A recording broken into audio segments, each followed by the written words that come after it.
Please give a warm Otsego Electric Cooperative welcome to Congressman Gibson.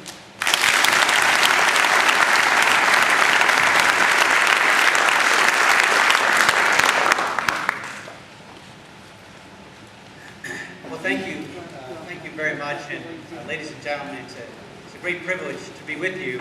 And I will tell you that in doing some of the research before coming here today, I was really struck by the fact that it was this co-op that really brought electricity to Otsego and the greater Otsego County area to our farmers, and it was only 20 years before I was born.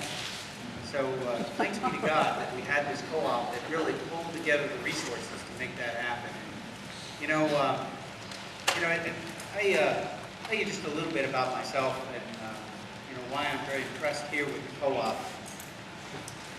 I came from a working class family. The son of Bob and Barbara Gibson. My dad, a mechanic with Otis Elevator, part of the union there. And we didn't have a lot of money growing up, but we always had love and discipline at home. And I think that helped me and certainly inspired me to join the United States military. I did so at the age of 17 as a private, an infantryman, and made the transition from enlisted man to officer at Siena College, at the ROTC program, and went on to serve 24 years in the United States Army, including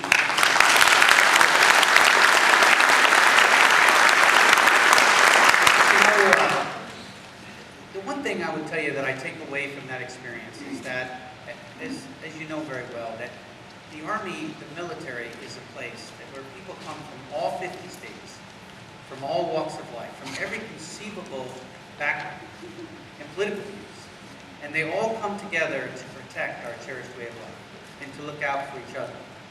And so, from that perspective, that was the leadership that I wanted to bring to the United States Congress. Because as I was commanding the 2nd Brigade of the 82nd, which was my last assignment, I rose to the rank of colonel. I looked out at our country in 2009, and as I looked at it, I saw us coming apart and moving in the wrong direction. And I thought that bringing some pragmatism from the vantage point of military experiences would be helpful to our country.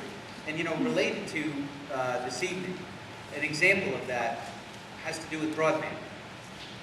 After being elected to the United States Congress, in fact, it was in the early summer of last year, I learned that, regrettably, in the House of Representatives, they were going to zero out the low-interest loan program for broadband.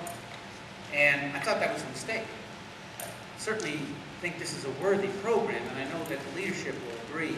So I went to my leadership, and I said, we're making a mistake here. We should very well continue to fund this program. And they said, well, we've made a decision. We're going to do that. I said, I can't allow that to stand. I'm going to bring an amendment to the floor of the House to overturn your decision.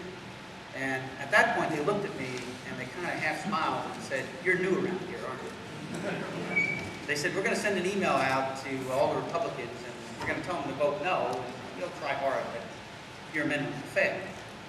So I was so surprised, and I went back and I got my team organized, and we spent the next 2 days reaching out to members in both parties to explain to them the virtues of the program that helps us expand broadband.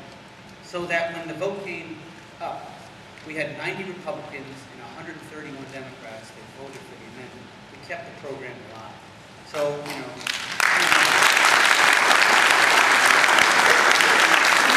what I want to tell you is I've been very impressed with the leadership here of the co-op. I sat with Steve and Jim just last week and looked at some of their initiatives. And when it comes to recapitalization of infrastructure, to make sure your poles, wires, to make sure that you're constantly staying up with what needs to be done every year, we need to have proper funding to make that happen. And at the federal level, this comes through the Rural Utility Service of the USDA. So I'm a strong advocate to make sure that happens. And I can tell you that your leadership is communicating very effectively. And so in addition to that, I want to also tell you that your co-op is on the leading edge of what I hope is something tremendously promising in terms of expanding broadband access. They are part of the Rural Broadband Initiative, RBI, that right now incorporates 8 co-ops from across our country. And we're going to continue to work this together.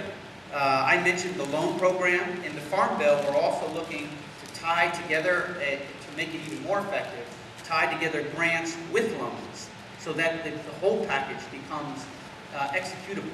Because we have in some cases where we get really close to executing and getting that low interest loan out, but it doesn't quite get to the level of profitability. So one of the concepts that our office is to bring to bear is where it would be a 3-part program.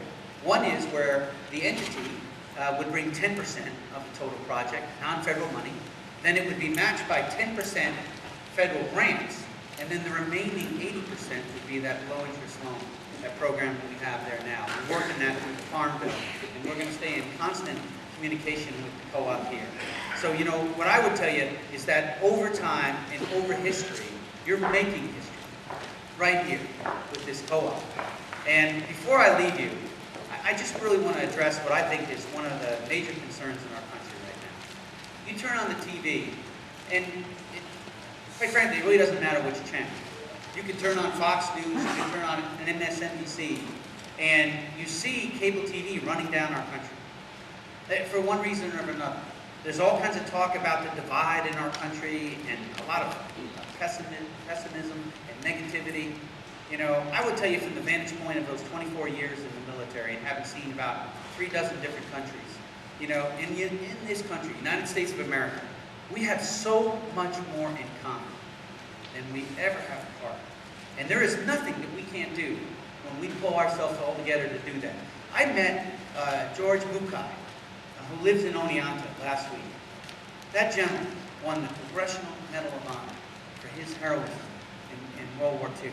And you look at a guy like George and you say, is this hard? Not compared to what he's done. We can absolutely come together. We can come together to grow this economy, which is really the #1 reason why we need to come together, because our country is built on opportunity.